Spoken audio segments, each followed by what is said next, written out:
Şimdi bu tarafı da aynı diğer taraf kadar ördüm. 3 sıra beyaz örerek de tamamladım.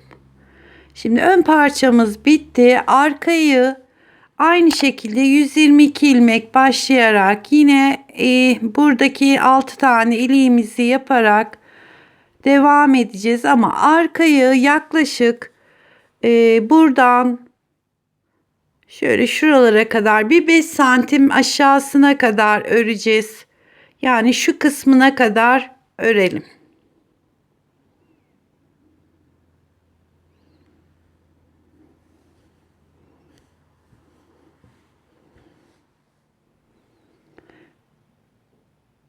Ben arkayı da ördüm. Dediğim gibi şuradaki ilik yerlerimizi de açtım.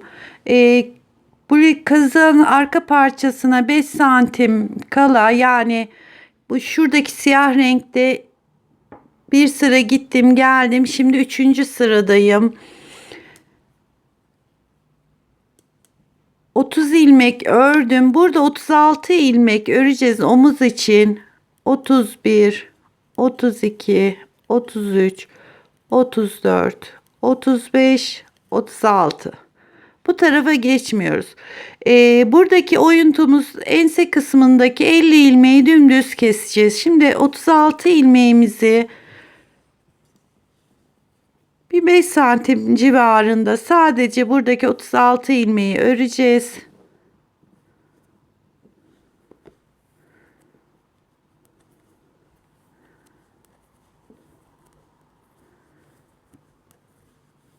Bu da siyahın 4. sırası. Bir dahaki sıra beyaza geçip 6 sıra öreceğim.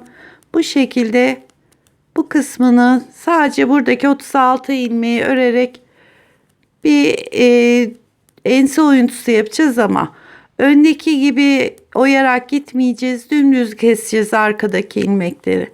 Şimdi buradaki 36 ilmeği tamamlayalım.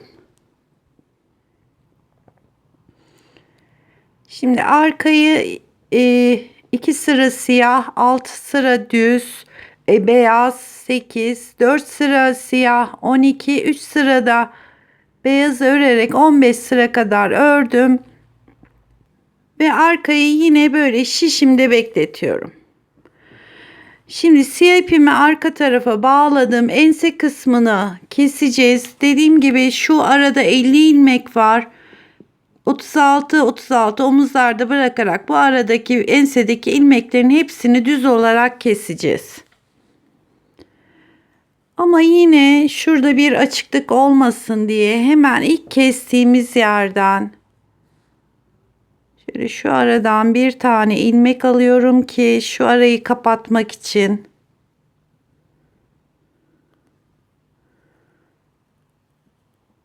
Bunu takıyorum. Yani bu ilk sıradan bir ilmeğimiz oldu. Bu arada 51 tane ilmeği kesiyoruz.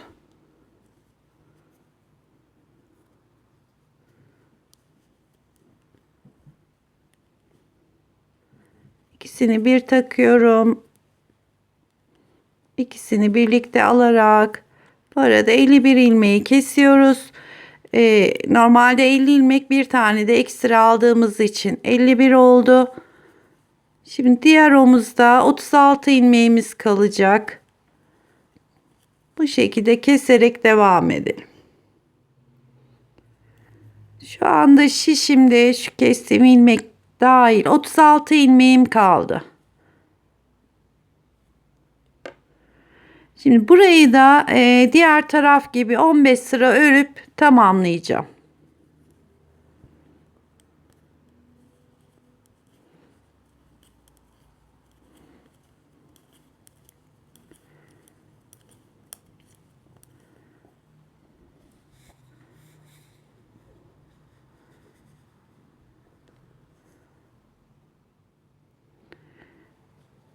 Her iki tarafı da tamamladım. Şimdi şu da ön parçamız, birbirine ekleyeceğiz. Bakın şurası düz yönü. Bunun da düz yönünü şöyle içeri getiriyorum. Fakat bakın öndeki şişimizin ucu bu tarafta. Örerek gelmek istemiyorum çünkü 3 sıram oldu. Hiç örmeden bütün ilmeklerimi, bu arka parçadaki ilmeklerimi şişe geçiriyorum. Ekleyeceğim tarafla şiş yönlerimizin ucu aynı yere gelsin diye şu şekilde hepsini geçiriyorum.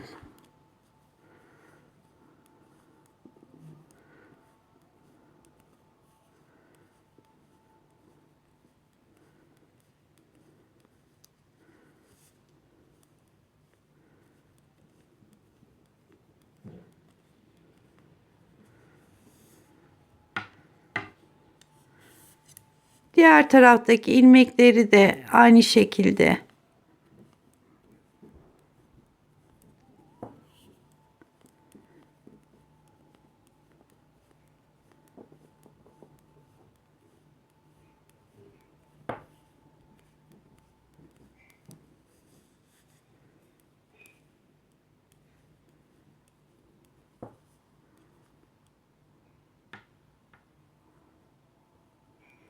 bütün ilmeklerimi şimdi hiç örmeden böyle diğer şişime geçirdim.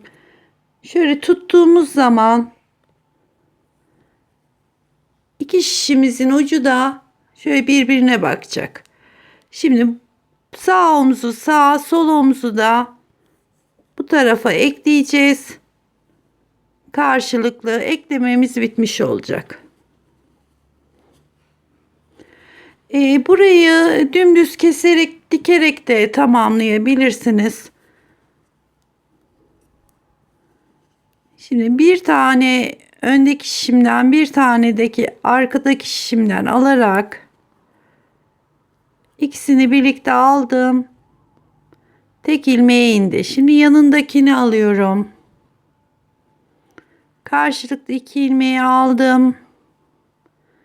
Ve arkadaki ilmekten geçiriyorum. Bir tane buradaki şişten, bir tane de arkadakinden, ikisini birlikte örüyorum. Arkadaki ilmekten geçiriyorum.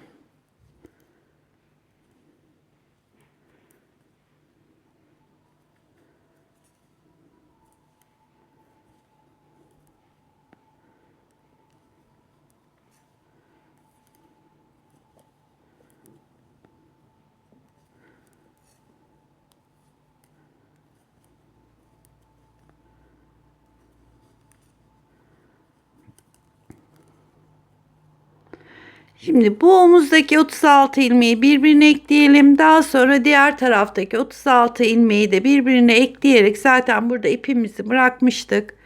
Ekleyelim ve omuz dikişlerimiz de tamamlanmış olsun. Her iki omuzun da eklemesini tamamladık. Şimdi kolları yapacağız arkadaşlar. Şuradan ben işaretimi koydum.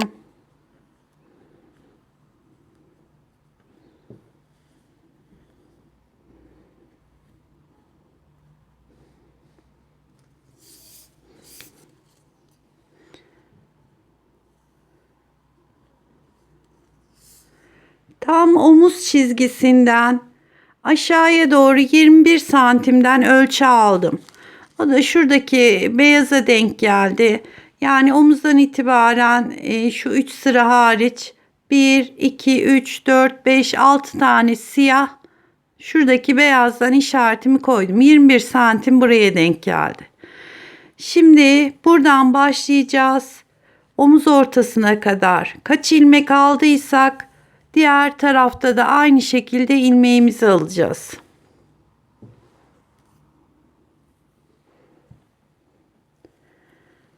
Şimdi şu arka taraflara şöyle bir tane düğüm atalım.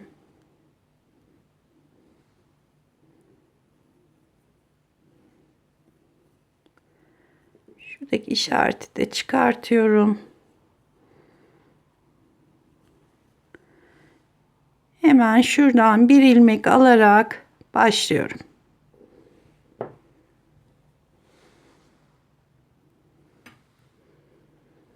İlmeğinizi isterseniz böyle parmağı dolayarak Yani şu kenarlardan şu şekilde ilmek alacağız. İsterseniz ben örgü yönünde olsun diye ilmeklerimiz yine aynı örer gibi alıyorum.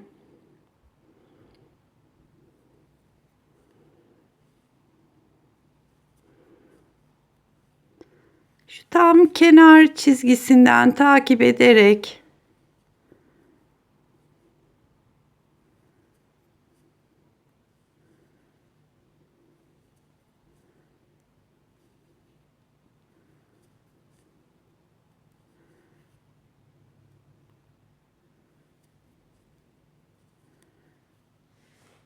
ilmeğimi çıkartarak devam ediyorum.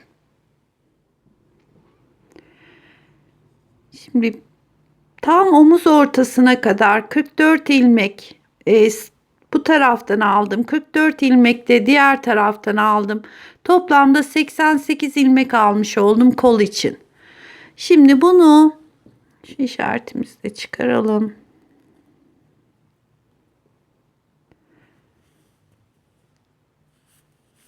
Yine beyazımızı 6 sıra olacak şekilde örüyoruz. Şimdi burada ilk ilmeği de örelim.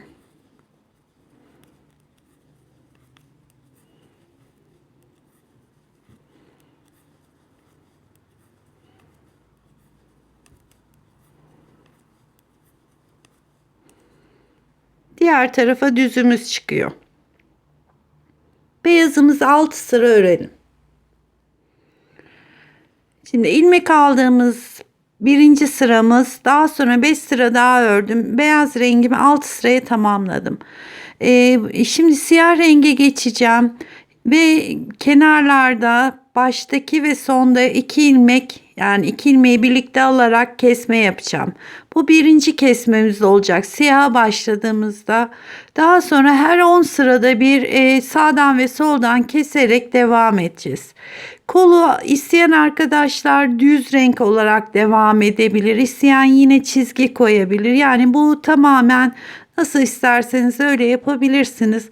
Ama 10 sırada bir 10 sırada bir sağdan ve soldan azaltarak devam edin.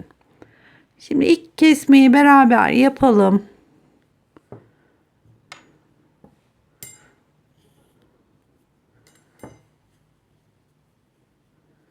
Şuradaki ipe önce siyah rengimi bağlıyorum.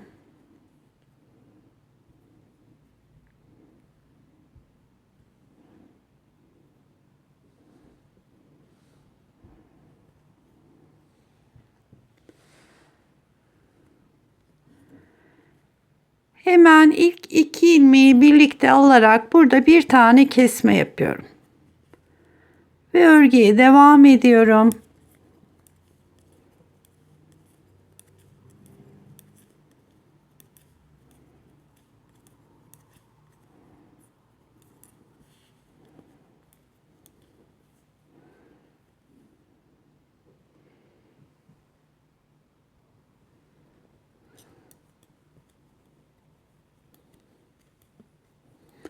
Bir tane sıraya başlarken kesme yapmıştık.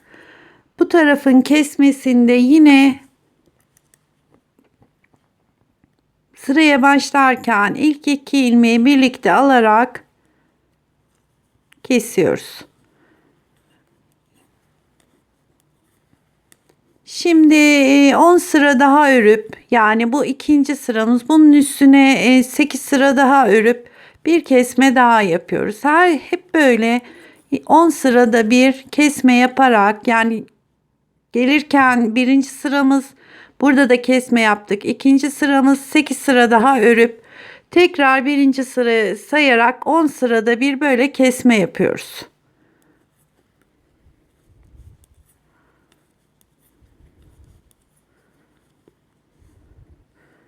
Örgümüzün arka tarafı şu şekilde, ön tarafı da böyle. Şimdi kolu ben tamamladım. Bu şu kısımda yine 6 sıra beyaz, 4 sıra siyah, 6 sıra beyaz, 4 sıra siyah olarak devam ettim. Daha sonra 12 sıra 12 sıra 12 sıra olarak da renkleri yaptım. Şimdi Bir ölçüsünü vermek istiyorum. Şu anda kolumuz son 12 sıra beyazı yaptım ve 40 santim. Yaklaşık bir 3-4 santimde lastik kısmı gelecek. 44 santim civarında olacak kolumuz. 88 ilmek başlamıştık. Böyle 10 sırada birer tane keserek, yani 8 sıra ördüm, 9 ve 10 da keserek 11 tane sağ tarafta, 11 tane de sol tarafta yaptım. Şu anda şişimde 66 tane ilmeğimiz var. Şu lastik kısmına geçerken de 16 ilmek keseceğim. Lastiği 50 ilmek olarak öreceğim. Yani 50 ilmek yeterlidir. Şimdi azaltmasını yapalım. Kol lastiğini isterseniz beyazla devam edebilirsiniz. İsterseniz ben şimdi siyah renk yapacağım. Kol ağızlarını siyah olarak yapacağım.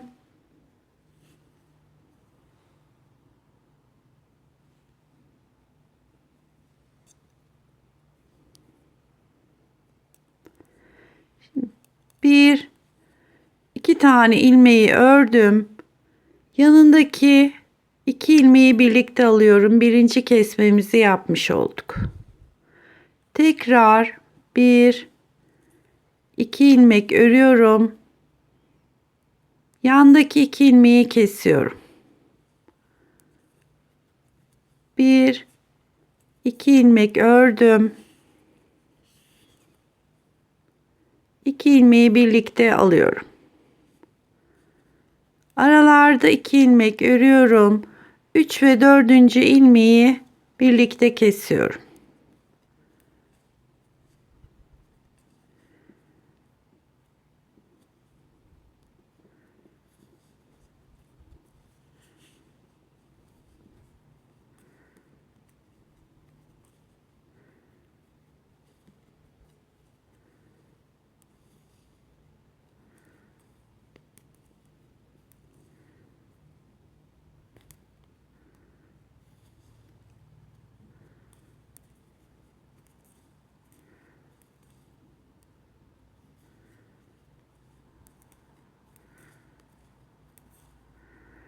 Sıranın sonuna kadar bu şekilde devam edeceğiz.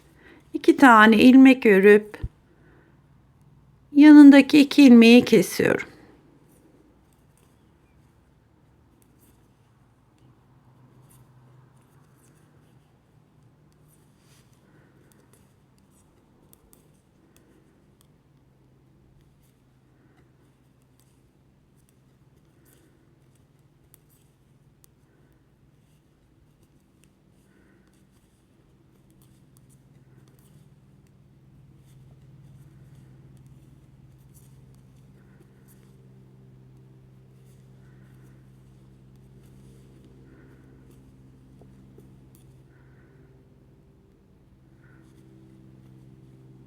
Sonda 2 ilmeğim kaldı. Onu da örüyorum.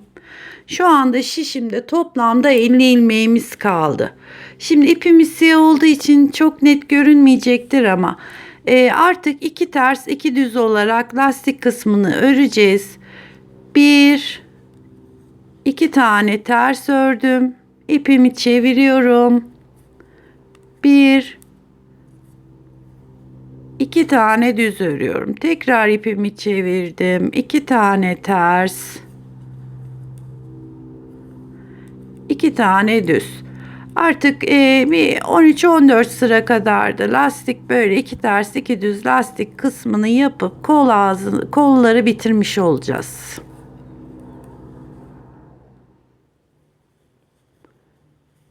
Şimdi şöyle kol lastiğini ördüm.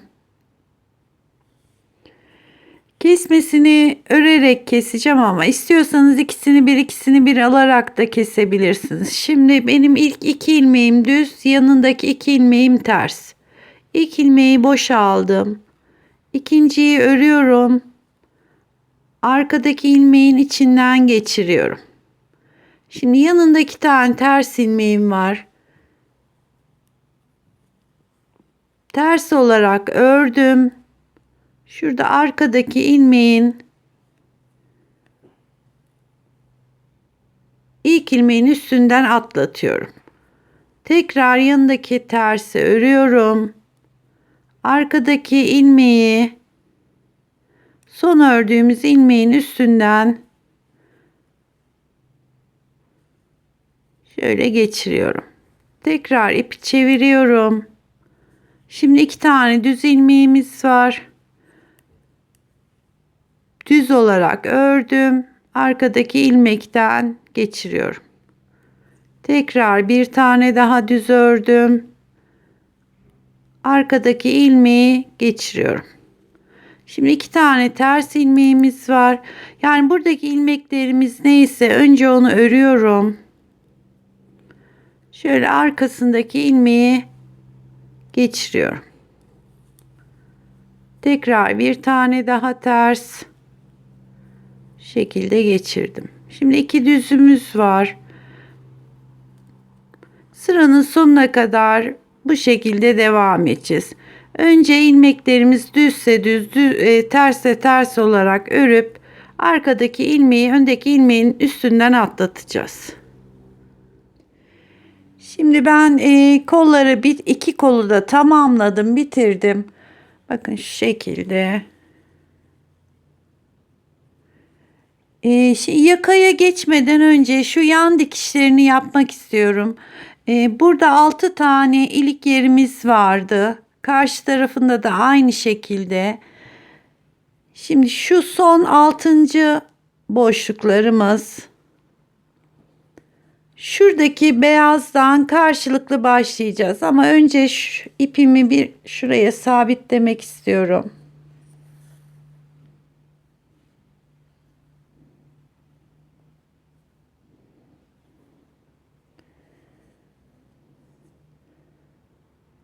Ve hemen şuradaki beyaz ilmek içinden geçirdim.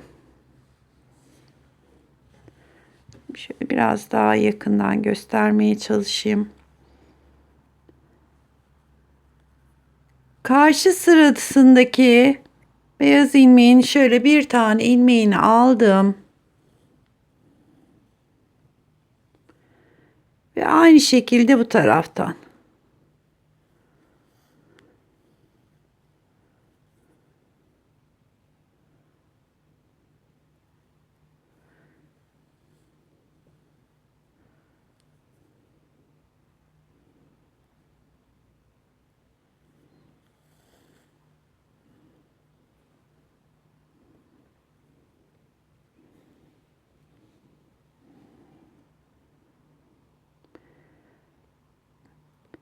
Şu kenardaki bir ilmeği alıyorum. Ve diğer taraftaki bir ilmeği. Böyle renklerimizi kaydırmadan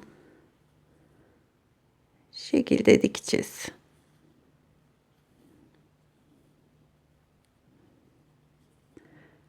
Beyazın son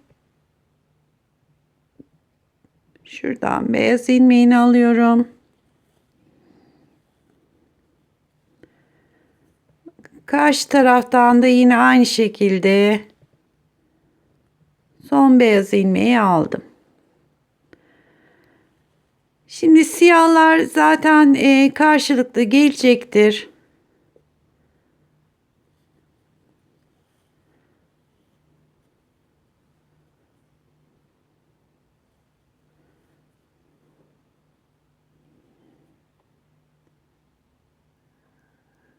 Sanırım siyahlar çok net görünmüyordur ama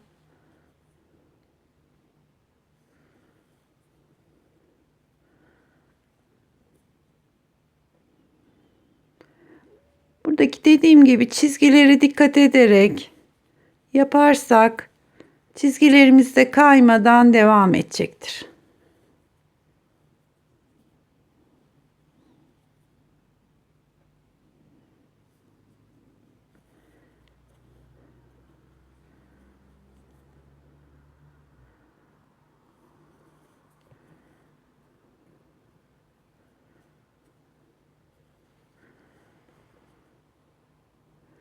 Şimdi bu dikişlerimizi tamamlayalım. Yakaya geçelim. Şimdi kazağımızın yan dikişlerini Tamamladım. Kol dikişlerini de tamamladım şu şekilde.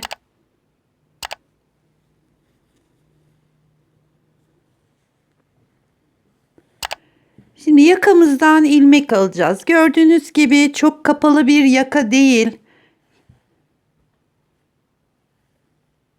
İpimizi şu omuz çizgimiz eklediğimiz yer vardı arkadaşlar. Şurası. Buraya bağlayacağım. Önce arka enseden, daha sonra da önden ilmek alacağız.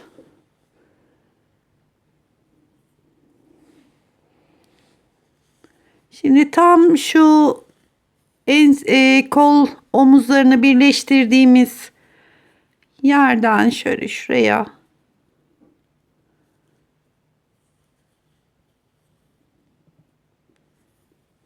ipimi bağlıyorum. Ve hemen buradan bir ilmek çıkartarak ilmek almaya başlıyoruz. Ve yakayı misinalı şişle öreceğim.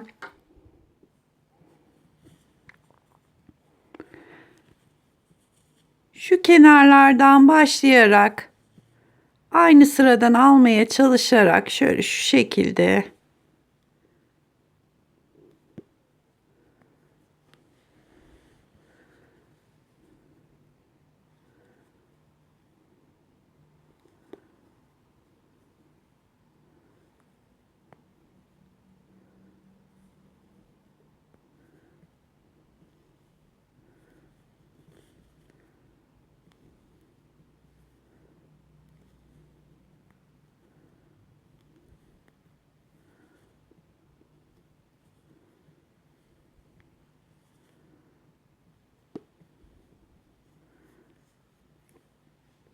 bütün etrafından ilmeğimizi alalım.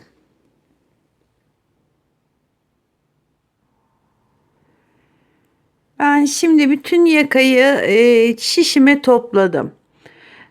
Arka ensede şu omuzdan diğer omuza kadar 56 ilmek çıkardım. Böyle çok sık sık değil arkadaşlar. Bakın şöyle muntazam olacak şekilde bu omuzdan diğer omuza kadar ensede 56 ilmek var. Ön tarafta da toplamda 88 tane ilmeği çıkardım. Yani şu anda toplam hep bütün ilmeklerim 144 tane. Bu 144 ilmeğimizi iki ters iki düz olarak lastik olarak öreceğiz ve yakamızı da bitireceğiz. Hemen ilk iki ilmeği düz örüyorum. İpimi çeviriyorum. İpimiz siyah olduğu için görünmeyebilir. Şunlar ilmeklerimiz şöyle düzgün olacak şekilde iki tane ters ilmek örüyorum.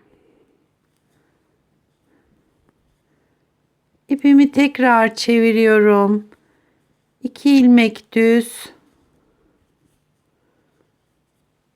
Tekrar ipimi kendime aldım. 2 ilmek ters. Tabii ilmeği şöyle arkadan alıyorum ki örgü yönüme doğru düzelsin. Yani aldığınız ilmekleri düzelterek örebilirsiniz. Tekrar çevirdim. 2 düz ve 2 ters olarak yakamızı tamamlayacağız. Şimdi yakayı ben yine ilmek aldığımız yerden, ilk başladığımız yerden başladım. Yine örerek kesmeyi yaptım. Sonuna geldim. Son birkaç taneyi de birlikte keselim.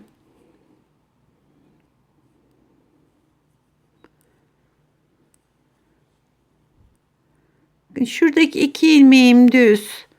Önce yine düzü ördüm. Arkadaki ilmekten geçirdim. Son iki ilmeğim de ters. Önce ters örgümü örüyorum. Arkadaki ilmekten geçiriyorum. Son ilmeğim de ters. Onu da ördüm. Şu anda şişimde tek ilmeğimiz kaldı.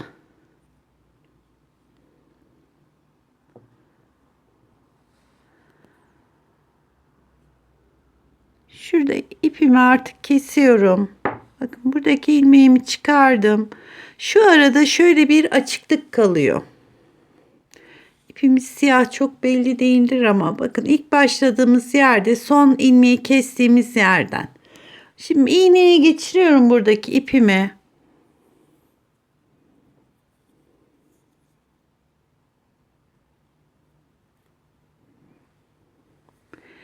Hemen ilk başladığımız ilmeğin içine girdim. Bunu bu araya şöyle geçiriyorum. Şurada bir bağlantı yapıyorum. Ve ipimi de şöyle aşağıya doğru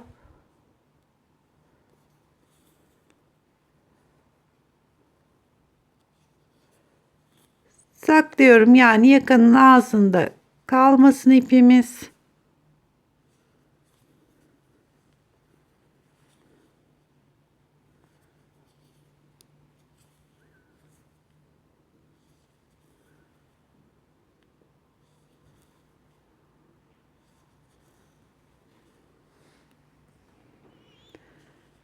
Şimdi beraber bir bu resimize bakalım. Şu ipleri daha sonra keseceğim.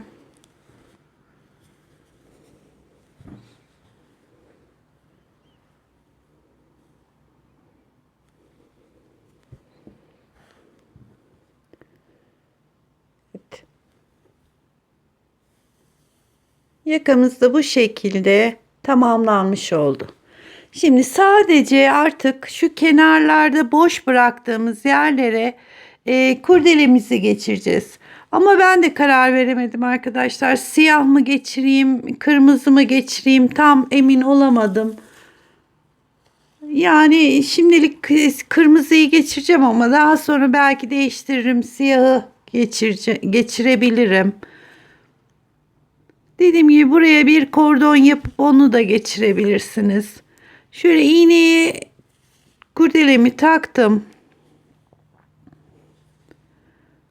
Bakın şuradan içeri doğru aldım. Şimdi tam olarak ne kadar gideceğini bilmediğim için kesmedim. Santim olarak daha sonra vereceğim. Diğer ucunu da şuradan alıyorum.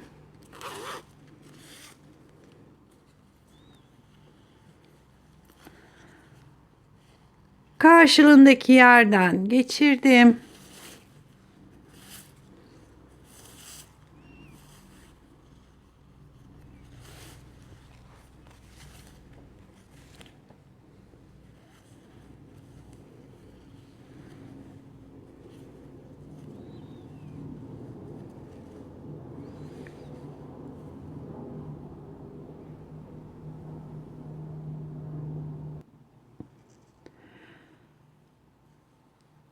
Şimdi bu alttan geleni de yine şu taraftan çıkartıyorum.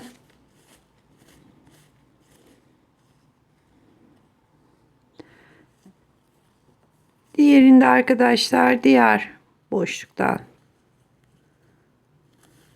geçiriyorum. Yani böyle karşılıklı geçirerek şimdi de üstten bu parçayı geçiriyorum.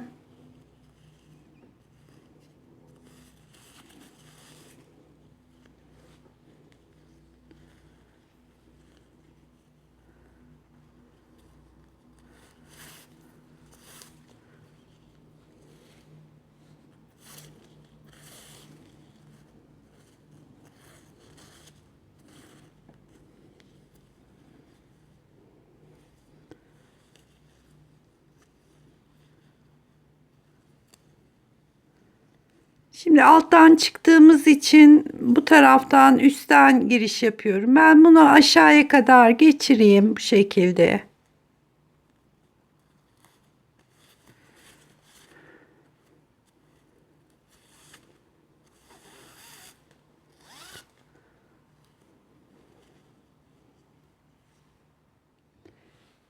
Evet, kurdeleyi geçirdim ve kestim. Buranın ucunu da şöyle bir yakmak gerekiyor arkadaşlar. İkisini de.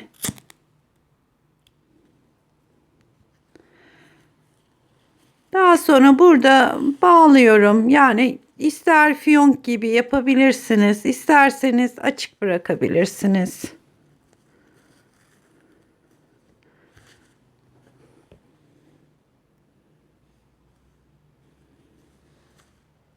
Diğer tarafında böyle kurdele kısmını geçirelim. Kazağımız bitmiş olacak. Ama ben öbür tarafta bir de siyahı deneyeceğim. Hangisi hoşuma giderse onu tutacağım kazakta. Yapacak arkadaşları şimdiden kolaylıklar diliyorum.